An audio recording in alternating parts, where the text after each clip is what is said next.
season 1 of Ted Lasso made history with 20 Emmy nominations. Then you come back for season 2, you earn another 20. Aside from that, it's become synonymous with the word kindness. It has charmed audiences all over the globe. It has done wonders for the mustache. I know you originally portrayed this character on stage with a comedy troupe with Brendan, and then a series of commercials. Could you ever have imagined back then? We're talking like 20 years ago, I want to say. It's not true. It's not? Yeah, let's get to it, okay, right? let's get to it, yeah. Give us the facts. No, Brendan and I have known each other for many moons, like since like 95, right? 97-ish, yeah. 19, yeah. 97. But we played a lot of, we worked at a theater in Amsterdam called Boom Chicago, and I cajoled everybody like in a very like Henry Hill? Henry? No, that's Goodfellas. What's the fellow's name? Harold Hill. Thank you very much. Yep. No disrespect to Robert Preston or Hugh Jackman, but I cajoled everybody to chip in 20 guilders at that point before the Euro to buy a PlayStation, mostly so I could play Tony Hawk Pro Skater. But then Brendan was like, "You should also get FIFA," and then I was like, "Okay, I'll get some dumb soccer game. All right, FIFA." And then only 2 people played it, me and him. And then while we would play that, he would explain to me, about like, as Brendan had just recently and continuously fell in love with soccer as an American football fan. And so then we just would talk about it. Then Brendan did a one man show, right, about your love of football. And Andrew wanted you to do a rap in it, and we had a whole thing on there. And so that was just the genesis of like, if anything about soccer in my life were to ever come up, I knew who to T9 text. Yes. Before. Oh my gosh, before. A, B, yeah, C. exactly. I would just call him. So, but then we did these commercials in 2013 when NBC acquired the rights to the Premier League, and that's when Ted Lasso came up. But I knew to call our buddy Joe Kelly, who knew.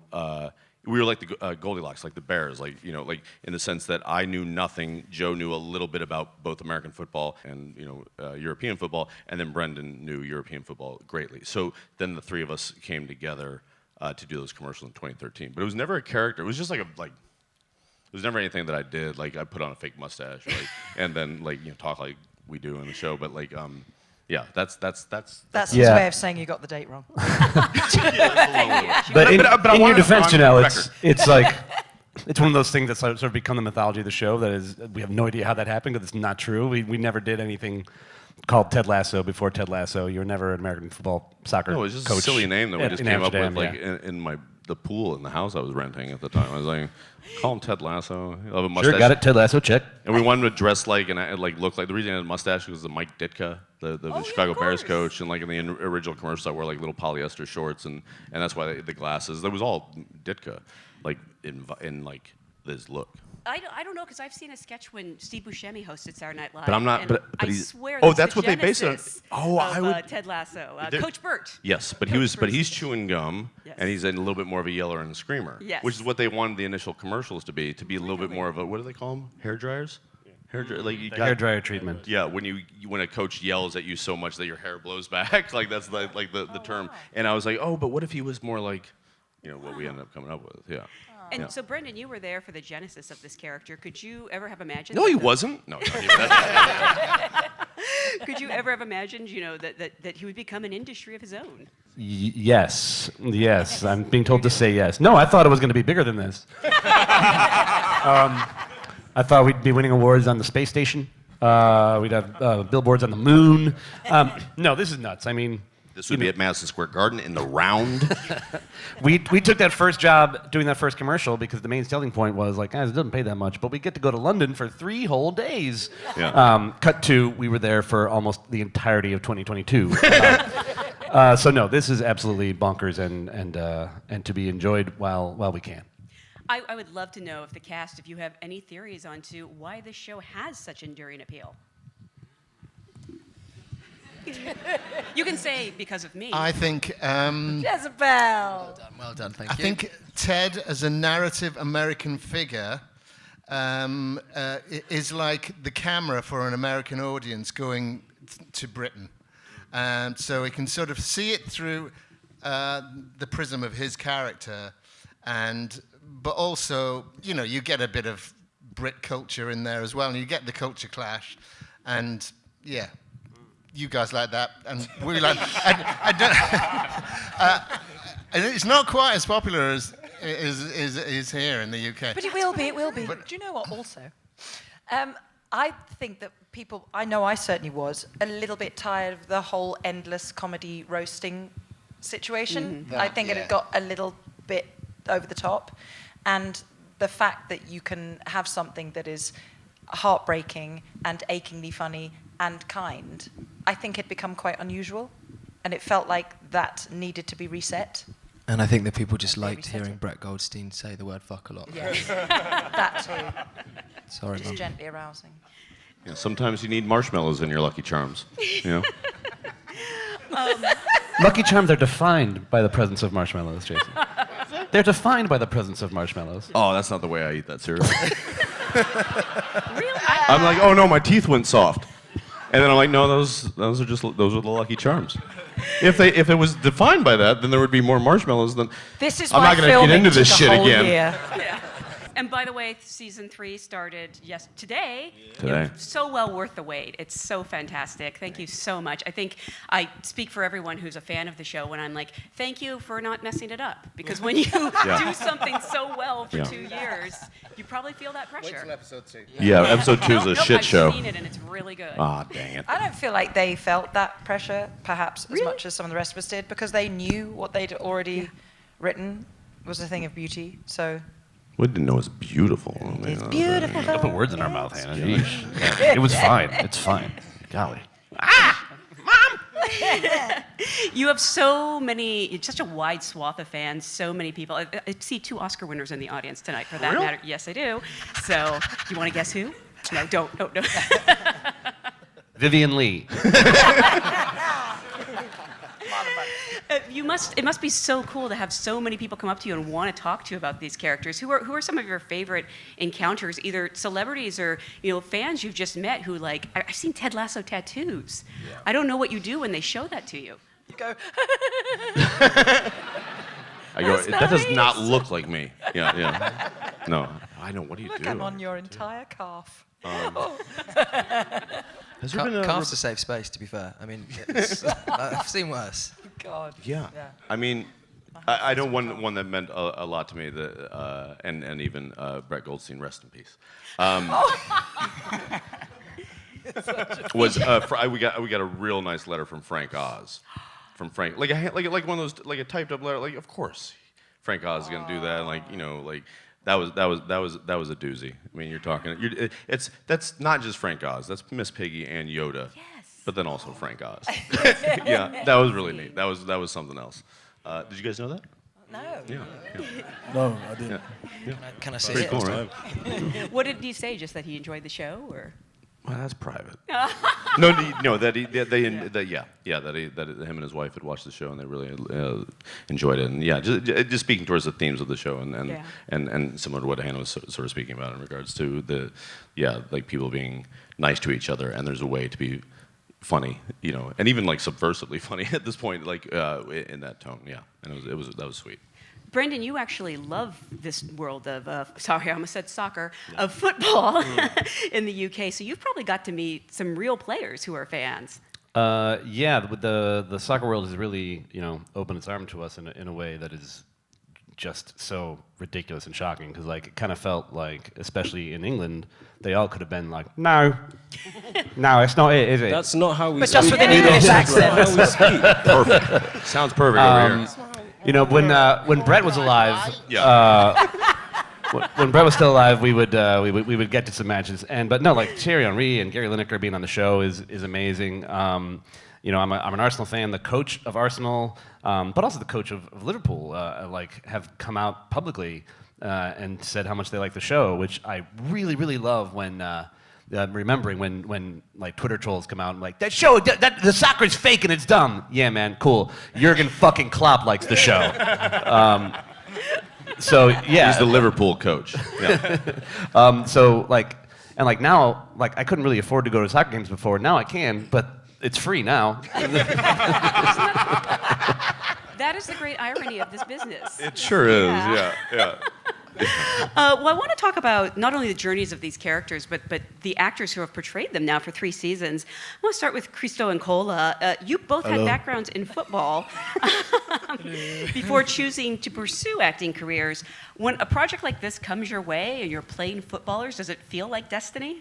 You know what? My friend Will told me about it, and he was like, you know, it's a good part for you, you know, you ain't got much else going on. You need to work. That's why he's a good That's friend. not your inside Shoots voice. you straight. Great friend. And he was telling me a bunch of times, and I was like, you're making it up, man. You know, how can you act and play football at the same time? Like, do you know what I mean? Like, but then, you know, got the Have you audition. seen Italian players play? Yeah. I don't know. I don't know what I'm talking about. These are lines Brendan wrote. But then, yeah, you know, it was true, and he wasn't lying. You know, I'm here. Woo! You know? Woohoo! Yeah, I mean, the dream was to play football, and I mean that's also a lesson from Ted Lasso. Like, we don't understand why some things happen, and they might be the toughest, hardest things ever. And I just reflect on those moments, but I'm grateful I keep pushing and learning new things and skills and open myself to try new things, and it all makes sense now, and I'm grateful I'm also part of this journey. And yeah, now I can do the 2 things I love the most in my life. So You're so much better than me at this. Different colour. I mean, in addition to being actors, are you ever called upon to like sort of give advice or you know, offer your expertise to some? I mean, you have Brendan there for that as well, but you actually really know this game. I have to feign that I know anything about football. Really? At all the time. We go to all these amazing matches, and I'm just like, people think that I know what's going on. what is Chelsea Football Club? What is that? No, but to your question, there are times where we're on set and, you know, unlike these guys, I didn't play football professionally. Like, I was in my audition and they were like, do you play football? And I was like, yeah. You know what I mean? And no one checked. But like, yeah, so like, there are times where like we use their expertise, like, you know, like. More so leaning on someone that's not here, Mo Hashim. Yeah, Mo, who plays Bumper Catch. Plays Bumper Catch is a brilliant footballer, and you know he's, you know. Cole, so are you, to be fair. Yeah. Yeah, he's actually, you're leaning on him a few times, super yeah. talented. And so, like, it's, you know, like, Phil has to do some of the most insane Has stunts. to lean on him a lot. No, but like Brendan will be like, yeah, you're going to shoot from here and you're going to score all the way over there. And then we just go to Mo and we're like, how do you make this happen? And he's just like, we'll do it in post. Yeah. No, but you did it. You did it. Yes. I was there. Right. I think Yeah, that was we the were one all time. That was the one time none of us had to act when we were shooting. Is when Phil in season 2 scored that insane free kick from like the halfway line, and it just went in and happened in real life, and we were screaming like that. That shot of all of us like running and like mobbing him. None of us were acting. I didn't have a Nigerian accent. Like everyone was just. That was for real. One side effect of the show, Christo, the last time I saw you, I actually saw someone come up to you and scream, "Football is life!" into your face. I don't know if just that do that. still happens. Does that happen? I've seen it been yelled at him into different parts of his body. Yeah, so the face seems appropriate. Does that ever get old? No, it's still happening, and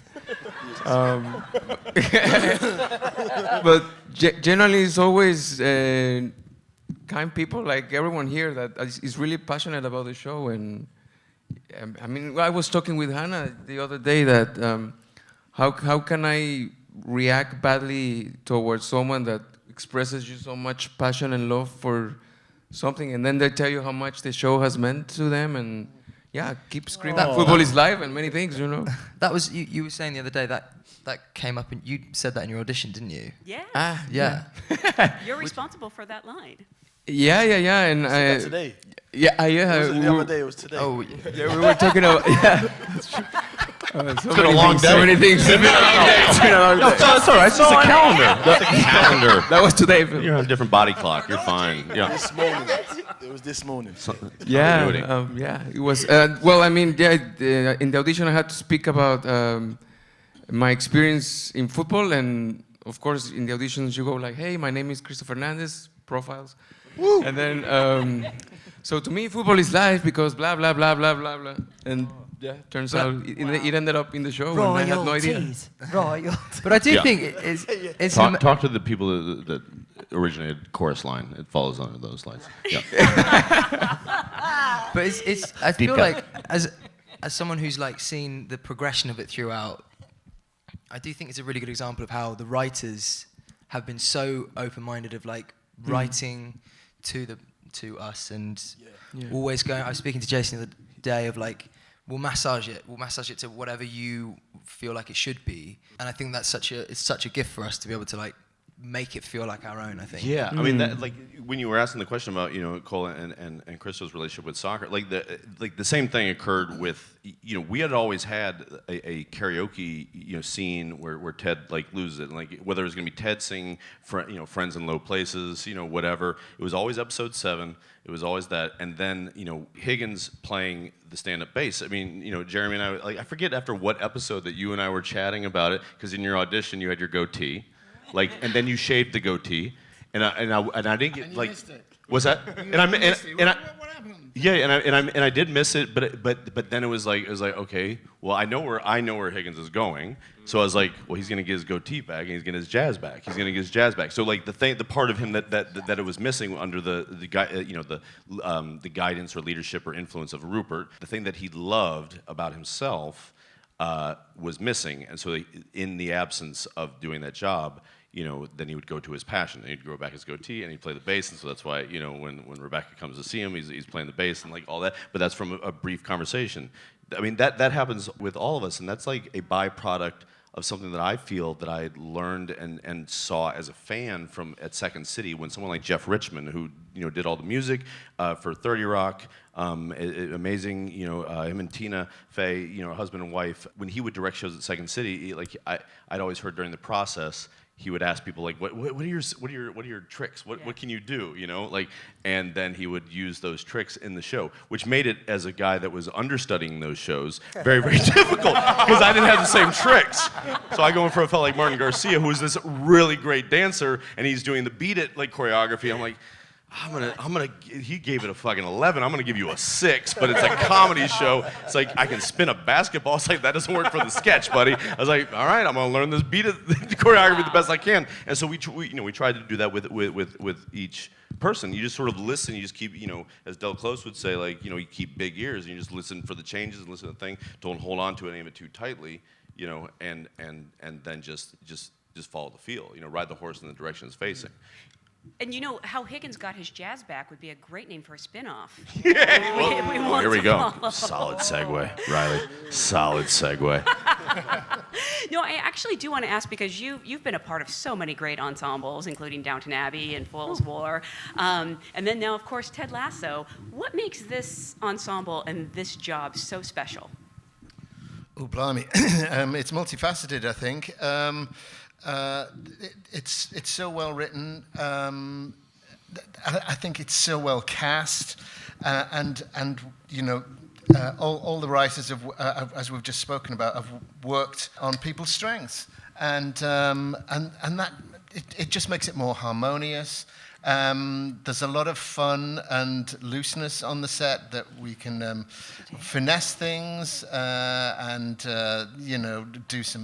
shake up some lines, do a bit of improv and make it fresh, and something will happen on camera during a take as well. That's what I've always wanted to do. I've always wanted to be in an American-led sitcom for years. Really? What? Yes. Well, yeah, it's true. It's for me. I'm boring myself to death by saying this, but I think jazz and sitcoms are the two, for me, great American art forms. Absolutely. 100%. Jarrett, when as he became known in our writers' room during the first seasons, Swifty, not his nickname, Jez. but like we would go back when we were casting things. We would go back and watch his audition. Like it was just one of those things where you watched it with the sound off. You're like, that's it. like that's it. It was like and just like when people would like clicked into these roles, and different people auditioned for that role of Higgins. Brett Goldstein. Almost Brett- everybody on the I team. auditioned for Higgins. Brett Goldstein as Yeah. Brett Goldstein originally went out for Higgins. Yeah, like what? Nick Mohammed as well. Red goes in. No, I didn't. You no, didn't. no. Okay. But I thought, Janelle, I thought yours was brilliant. I thought Yeah, you you should Oh, were have. fantastic. Thank you, Yeah, thank if we would have I gone didn't female. get it and I quit acting. No, and you found your groove. I actually want to talk about another character we've seen grow so much is Jamie, who he's gone from this arrogant, selfish individual to he's still arrogant, but he's a real team player now. Phil, did you have any idea when you signed on how much this character would grow? And we're getting to see, we saw some tease tonight that you're going to get some scenes and hugs with Brett Goldstein. What's that like? That's lovely. That's very Good nice. hugger? Good hugger. Very. This answer is now going to be mostly about Brett's body. Lovely smell. Yes, there's lots of that. I think that one of the cool things about being an actor on this show is that it wasn't prescribed to us what was going to happen, even though we had signposts, I think, of where we were going. Because I think that that's the super cool thing about if it's too obvious where we're going, we're playing that. And you know, when it comes to playing the scene, you just only should play the scene and not play the ending of it, the end of episode or series or whatever. Acting with Phil and I think, but what it meant was that you are playing what's happening right there and then. And so in terms of what happened with Jamie's journey, it was not prescribed, but it was signposted, and I think that just gave me enough to sort of just sort of play what's in front of me. And like it's been such an amazing journey, and I'm so grateful to the writers as well for just making, I mean, to everybody here, but particularly the writers who, as I say, like adapted it to us, but also just would somehow seemingly make it like really comforting and exactly what you wanted it to be, whilst also keeping it surprising and keeping you guessing, which I don't know, it's just really, it's really impressive. I think it's really hard to do, and I think that with all the actors, you know, I think there was always that moment when you go, that's why that's it, they've got it. So they nailed it on, and you can point to any character, and you can see that moment where you're just like, you fucking nailed that, man.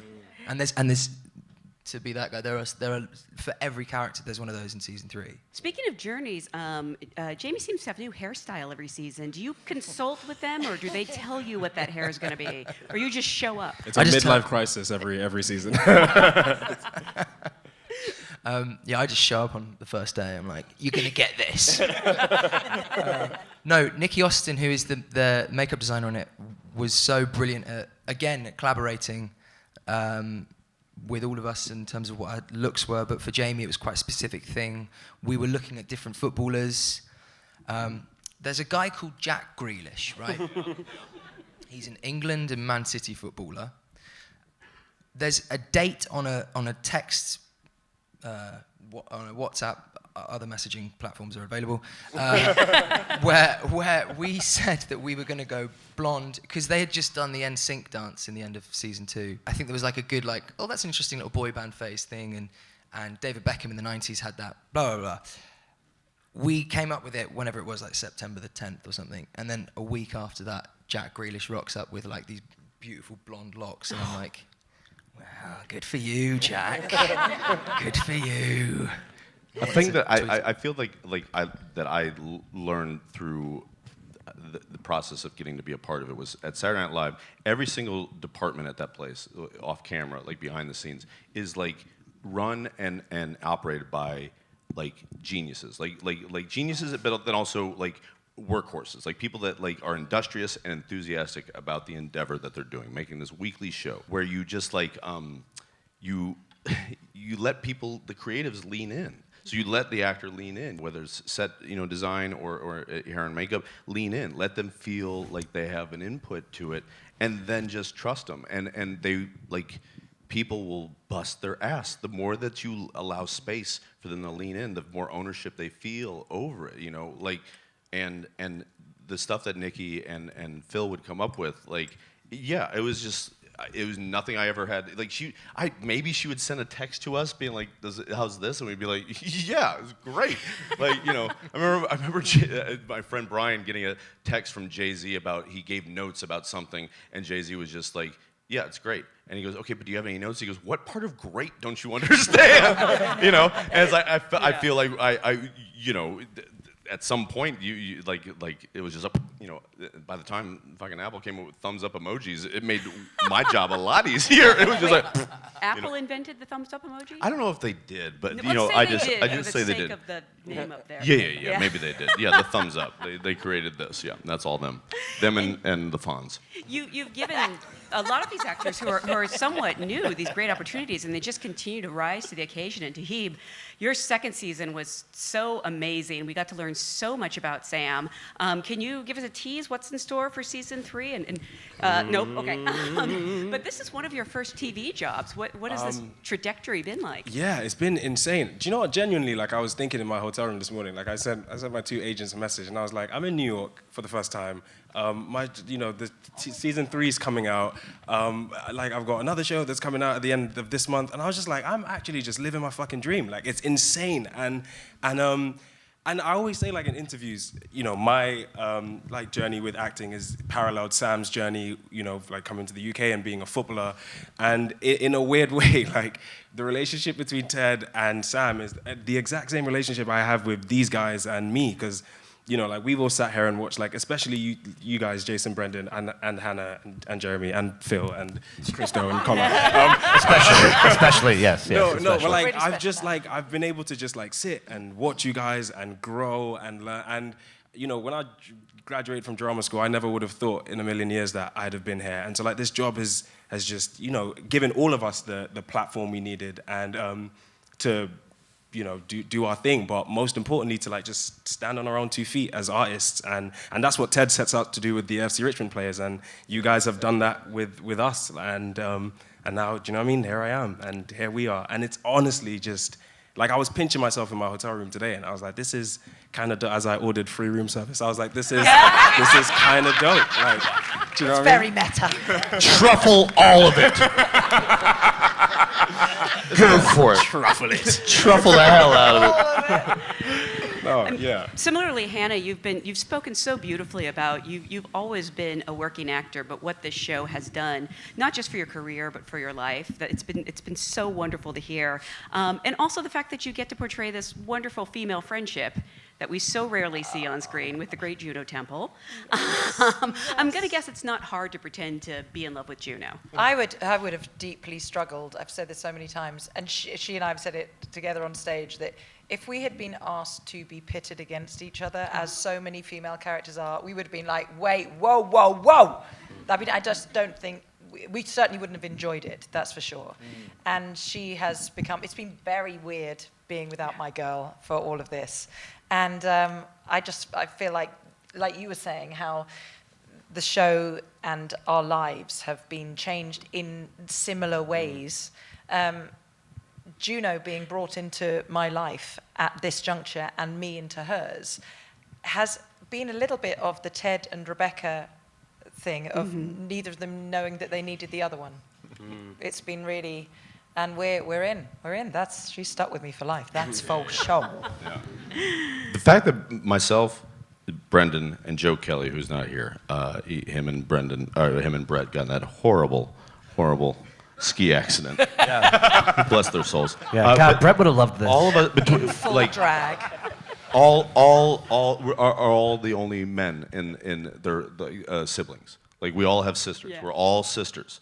I have 2 sisters. Joe has 3. You have 3. 3. So like, I only know, and then also being forged like with the relationships of like people at Saturday Night Live, like Amy and Tina or Kristen and Maya. Like I don't like women pitted against each other. It does not compute. You know what I mean? And it is the good fortune of being an older brother, a brother in general, and having a kitchen filled with my sister's friends for the decade while I lived in my parents' basement. and bought a drum kit instead of a car, et cetera, that like overhearing those conversations, all I ever heard was support and love and laughter. And like to get to find two people as vessels and then as creative, muses and artists within themselves of like both, Hannah, Juno, Annette, who plays May, Sarah Niles, who played Dr. Sarah. Like it's like the least we can do is honor those female relationships that are both feminine and masculine within the female vessel, but like are always like have one another's back, front, left, right, top, bottom, and like it's just hot as shit. Like I don't mean like sexy. I just mean like it's just fucking dope.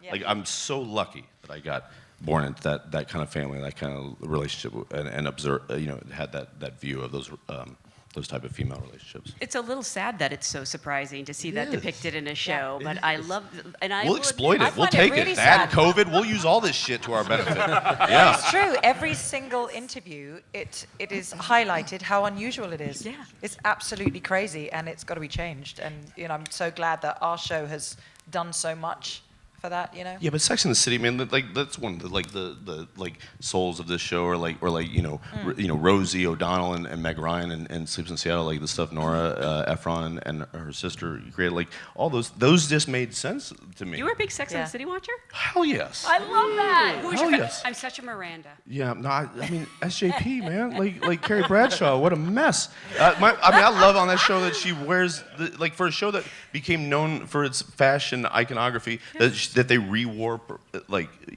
items. Yeah. I was like, that's great. I think that you go shopping in your closet. It's an important thing. Remind yourself of the T-shirts of the concerts you went to that you forgot, and maybe have them altered if need be. Maybe with some elastic in the seams or otherwise, but yeah. Bawled my eyes out my first year at SNL, as a writer. When that finale, I was like, ooh, you lost my mind. It was either because it all got, me and my ex were at the time watching Sex and the City instead of watching 9/11 news reports. Wow. No, Yeah. that's the truth. Front page tomorrow. 2001. Sudeikis. Yeah. Sex and the City was my 9/11. Yeah. Perfect. Yeah. Writes itself. Yeah, that's great. Yeah. I'll do a season 4. Everybody shut up. I want to talk about, we've talked about a couple of the actors who aren't here, but I want to give, he is such a good actor, Nick Mohammed, for being so hissable as Nate, but also, you've seen episode 2, you actually understand him. And I'm angry that I'm empathetic towards him.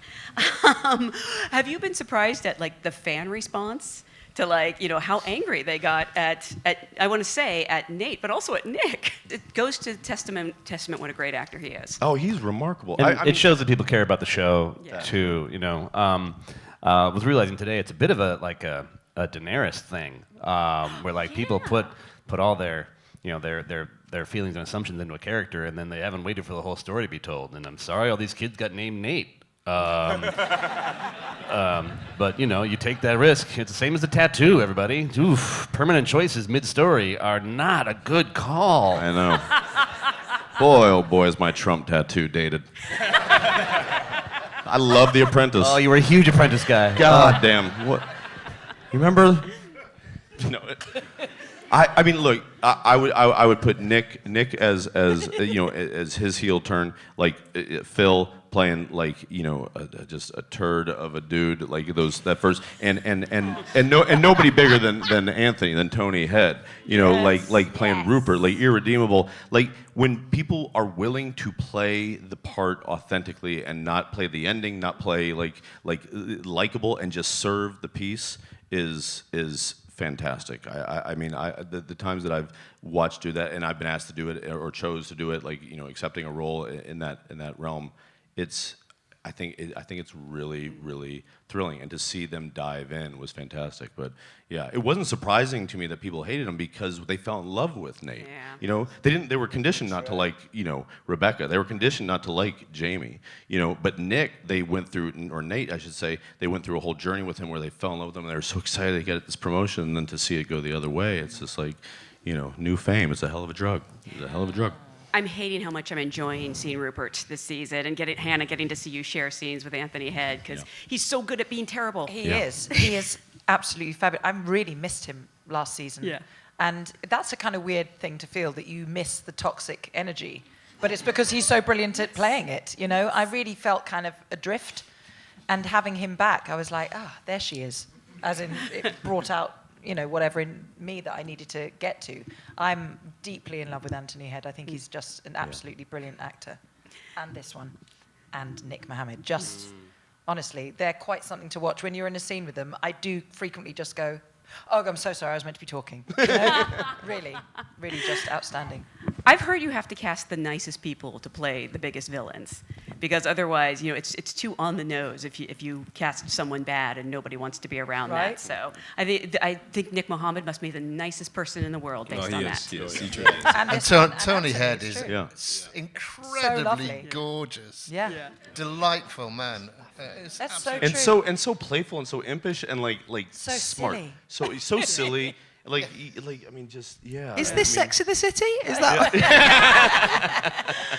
But yeah, I mean, he really is. Like, you know, like, and he would just go there. Like, you know, you just sort of sit there and give like little tiny notes. Same thing with like Tony, where you'd say these lines, and I'd sort of explain like where things were coming from, and he'd just kind of look at you and go, "You sick bastard." He did all the time. All the He'd time. always I was say like, that to you. just. Going back to Sex of the City, I love that you called her messy, because something I love about Ted is that the show has not shied away from showing that he is a mess in so many ways. And even though he's an optimist, it's very real in its portrayal with his struggles.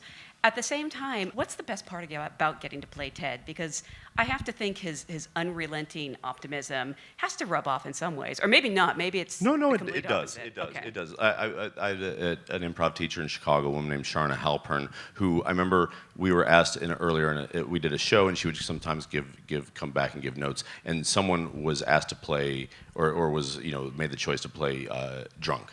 And she just came back and she just reminded everybody, hey, when you play drunk, sometimes people, if they have that sense memory, even though none of us as improvisers, very few of us were like trained at all. You know, it was like usually just smart asses who were like, I'm gonna try this while I have a temp job. You'll go into that thing and you'll do things that you would do as a drunk person and you'll like climb up on the table. And she, as the theater owner, was like, that's an insurance nightmare, right? So the couple times I've been asked to play, you know, in movies like Bereaved or even like a little like Angry, you know, underneath the surface, you can't help, even though I'm not trained in any of that stuff at all, when you play that for, you know, 8, 12, whatever hours a day, you can't help but take it a little bit, and it's gotta like come off like with the makeup and maybe after a drink or like, you know, a jazz cigarette, like, and like whatever, you know, whatever floats your boat. And like with Ted, like from the second we did the commercials, it was just like a vibe that like we could always click in, that he was always like, nothing rattled him. He was a weeble wobble. He'd get knocked over, he'd fall back up, you know, pop back up, and just kind of like whatever, la-di-da. And then, and we would, it does shape your mindset, and it is pervasive. I mean, I said it like season 1 press, like that Ted Lasso is, yes, the name of the show, and yes, it's a character, but it's a vibe. And it's a vibe that we all were clicking into, but it wasn't anything other than a choice, you know, like an old sales technique of like, answer the phone with a smile. It's like, don't judge a person. Know that everybody's everybody's life is a comedy, a drama, and a tragedy, and like you don't know which one you're getting at that moment, and don't take it personal. Like there's all these different, you know, Stoics and teachers and mystics that have said these things in a much more concise way than I'm saying now. But like Ted is the embodiment of that for me, and I can't help but take it with you. I want to thank you all for being here. I'm sorry we ran out of time because Brett really wanted you to sing scenes from an Italian Oh restaurant. dear, what a pity. Yes. But He loves his Billy Joel. Yeah, and he insisted that you do all the verses. Did he? It was his dying request. Yes. The late, great Brett Goldstein has requested that. Again, thank you so much for the show. Thank you for the quality that continues and endures. Thank you all for being here so much. Thank you, Janelle.